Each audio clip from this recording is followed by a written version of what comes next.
Tu vois que la langue française, c'est quelque chose, justement, Oui, la langue française. la langue française, est-ce qu'il y a des choses à corriger dans la langue française? Ou est-ce que toi, tu dis, bon, ben, les gens, ils parlent comme ça, et puis c'est bon, puis voilà. Ah non, non, il y a des choses qui sont à remettre en cause. Ah bon, alors je t'écoute. Alors, qu'est-ce que tu voudrais corriger en français? Déjà, ça m'intéresse. Oui, bien sûr. Bah, je trouve que dans la société, on a actuellement, le langage français n'est pas bien exprimé. Non, non, mais je parle pas de ça. Qu'est-ce que c'est que la langue française? Je ne dis pas qu'il y a des gens qui la parlent mal. Je te dis, la langue française elle-même, telle qu'elle est enseignée, est-ce qu'elle est bien enseignée? Et est-ce qu'elle n'a pas été perturbée, ou trafiquée, ou modifiée, Enfin, etc. pour moi, elle est complexe, à mon insu. Elle est compliquée quand même, même en explication. Mais compliqué, et- ça ne veut pas dire que tu puisses la corriger. Ah non, bien sûr. Tu la... Non, on m'instruit la langue française, je ne suis pas obligé de la corriger. Tu n'es pas obligé, tu n'es pas capable. Évidemment, je suis capable. Comment est-ce que tu peux t'apercevoir? Tout à l'heure, on parlait de normalité. Qu'est-ce qui ne te paraît pas normal en français? C'est comme question. Est-ce qu'il y a des choses qui te gênent dans la conversation française, dans la langue française, ou dans une autre langue, peu importe? Bah, c'est Ou est-ce que toi, tu n'as aucun... c'est la prononciation de l'écriture, mais bon, si je dis ça, les gens penseraient que je serais pas normal, ou je penserais différemment. Non, mais tu as le droit de faire des critiques. Oui, Tu as le droit de dire que des choses ne paraissent pas tout à fait au point. Que ça peut être, il y avoir eu des pertes, des choses qui se sont dégradées. Est-ce qu'il y a des choses qui se sont dégradées en français, à ton avis? Dans la prononciation, dans l'écriture, dans la bien sûr, grammaire? oui, des gens Non, mais dis-moi de quoi tu parles, de quoi tu veux parler. des gens qui... Non, je ne parle pas des gens, je parle de la langue elle-même. Je ne parle pas des gens qui la parlent plus ou moins bien.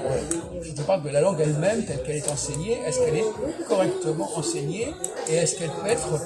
Est-ce qu'il n'y a pas des choses qui se sont perturbées, qui se sont détraquées? Moi, ce que j'ai aimé en toi, c'est que la dernière vidéo qu'on avait faite sur ce sujet-là, Oui. tu m'avais dit, tu sais Christophe, je trouve que la langue française, par exemple chez les bourgeois, avait un discours très décortiqué et très lent, alors qu'il fallait abréger un petit peu la prononciation de la langue française, un peu plus rapide. C'était trop lent. Des choses qui étaient trop Je ne parlais pas des bourgeois, là. Non, pas des bourgeois. Non, des bourgeois. Bon, je prends l'exemple des bourgeois. Non, mais je ne parle pas des bourgeois. Je dis qu'il y a des gens Ça, moi, je trouve ça bien. qui ont une façon de parler la langue française qui ne colle pas à son rythme normal. Et ça, c'est un problème de rythme. Et la langue, c'est pas le plus simple. Ça. Bien sûr. Bah, j'aurais quand même qu'on parle de ça, mais apparemment, c'est vrai que c'est le sujet. Alors, Non, c'est un sujet non, aussi mais intéressant. par exemple, Il faut comprendre. si tu devais enseigner la langue française à quelqu'un, un enfant par exemple, ça c'est peut-être jamais arrivé. Oui. Des cours de français Bah, à un étranger. ça m'est jamais arrivé, mais je peux le faire, Ah effectivement. bon, tu peux le faire. Bien sûr. Bon, alors comment tu lui expliques par exemple? Alors, on va prendre deux exemples. Oui. Masculin, féminin, singulier, pluriel. Alors, comment on distingue en français le masculin et le féminin, par exemple? Eh bien, Qu'est-ce que tu dirais à une personne étrangère sur quand est-ce qu'on sait qu'un mot est féminin et quand est-ce qu'on sait qu'un mot est masculin? par exemple, un boulanger, une boulangère. Oui. Alors qu'est-ce qui distingue? Alors c'est très bien comme exemple. Qu'est-ce qui distingue boulanger et boulangère? Qu'est-ce qui les distingue? À l'ouïe, à l'oreille. À l'oreille, Oui. boulanger, boulangère. Oui. Qu'est-ce qui les distingue? Donc c'est la R. Boulangère. Boulanger, Boulangère et boulanger. et R. Et R. Non mais à l'oral. Alors boulanger. Et, donc c'est en prononciation boulanger, voilà, et une boulangère, R-E-R. Donc dans boulanger, on rajoute le R et le E. voilà. Donc dans boulanger, on n'entend pas le R. C'est ça. On n'entend pas exactement le R. Bonne réponse. Boulangère. Donc on prononce quelque chose qu'on ne prononce pas au masculin. C'est ça. Le R, on ne le prononce pas dans le masculin. Oui. On prononce dans le féminin. Oui.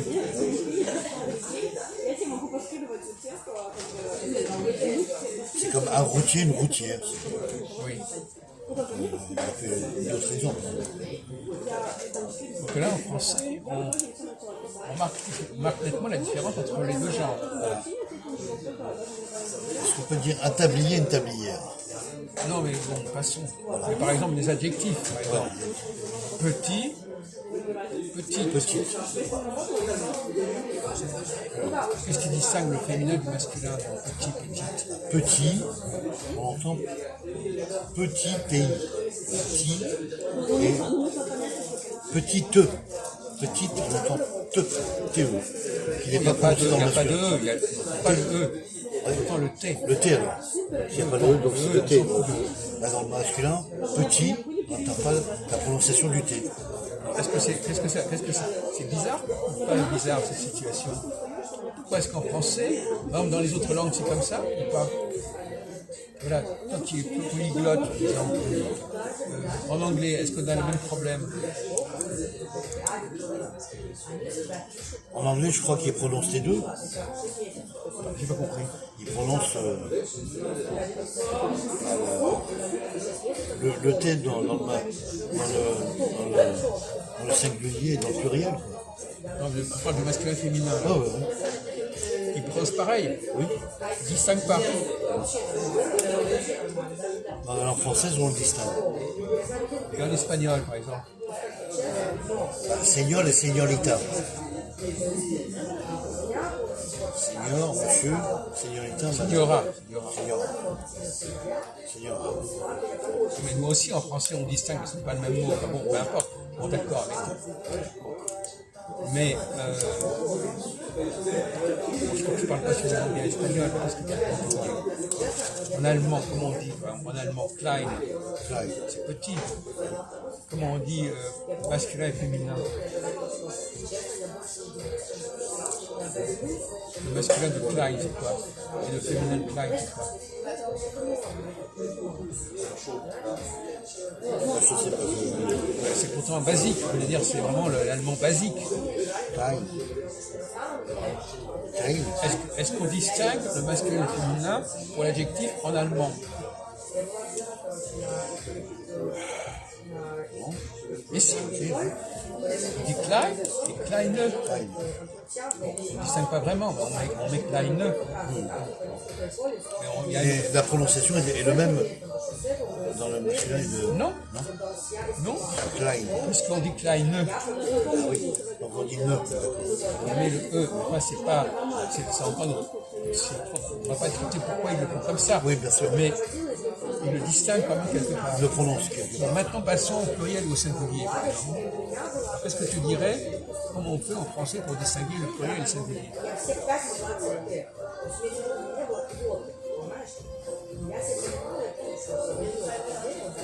Aussi bien pour le verbe que pour le nom, n'importe. Ouais. Qu'est-ce que tu dirais à quelqu'un à qui tu veux expliquer un peu comment fonctionne la langue française?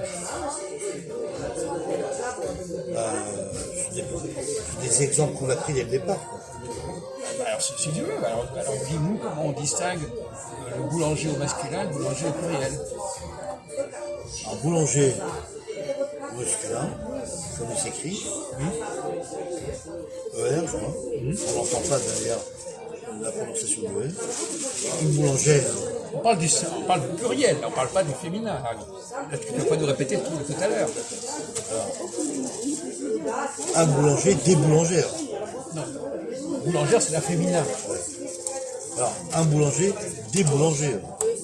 On les distingue ou on ne les distingue pas? Qu'est-ce qui les distingue? Qu'est-ce qui distingue un boulanger de des boulangers? Un S, on rajoute un S. Mais on n'entend pas le S. Exactement. On n'entend pas dans la prononciation. On ne dit pas des boulangers. qu'on devrait entendre le S.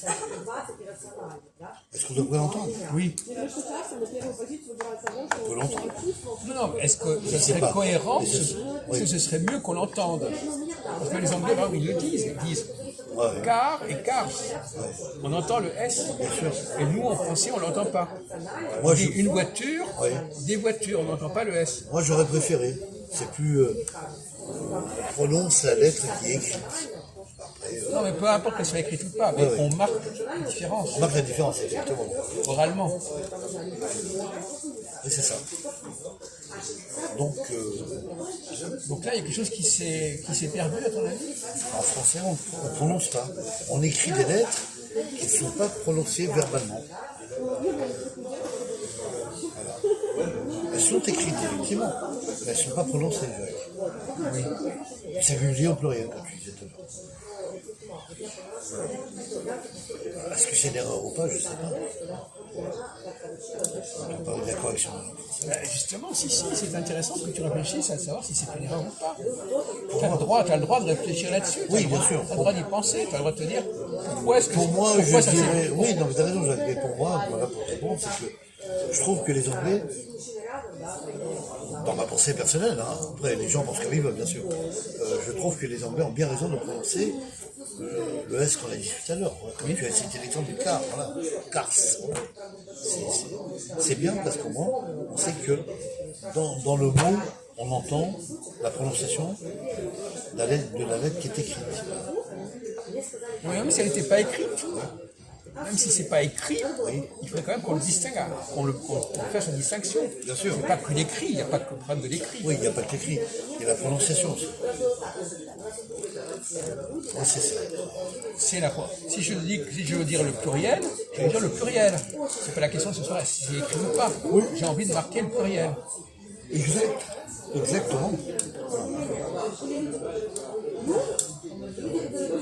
Et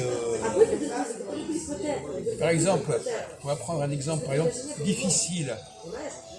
un cheval de chevaux. Difficile. On ne sait pas si c'est masculin ou féminin, difficile.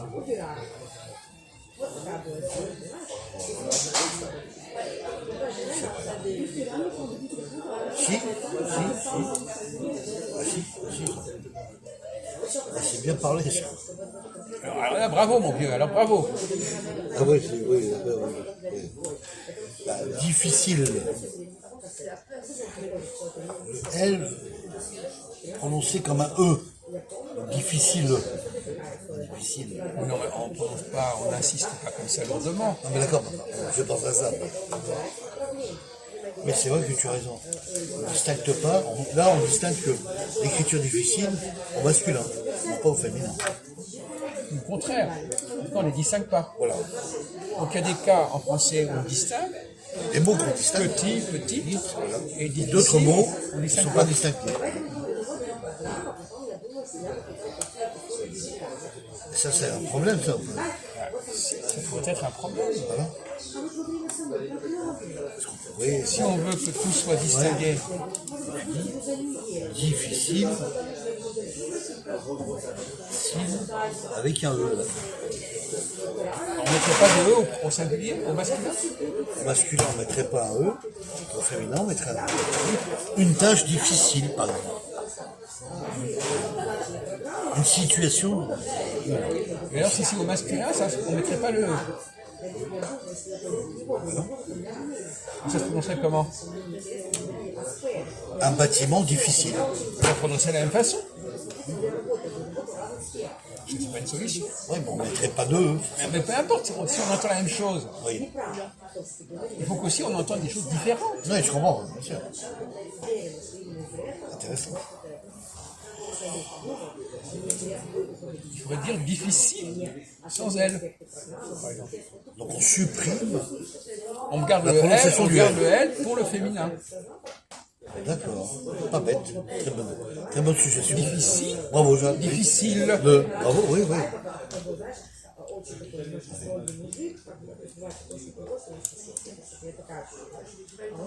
Très bonne réponse. Très bien noté. Non, c'est pour te dire que on peut avoir une approche critique de la Voilà, langue. bien sûr, et du mot, et du mot. peut se poser des questions. Non, mais c'est très bien dit parce que difficile, un bâtiment difficile, une tâche difficile. Oui, voilà. Ça peut effectivement distinguer le. Par exemple, de même que petit, le mot lui-même. De la même façon que Je suis petit, masculin, mais au féminin. petit, on ne prononce pas le T. Voilà. Ben là, on ne prononcerait pas le L. Le L. Exact. Bravo. Bon, très bien. Là, tu as pris le bon exemple. Relier ce son-là. Très très bien.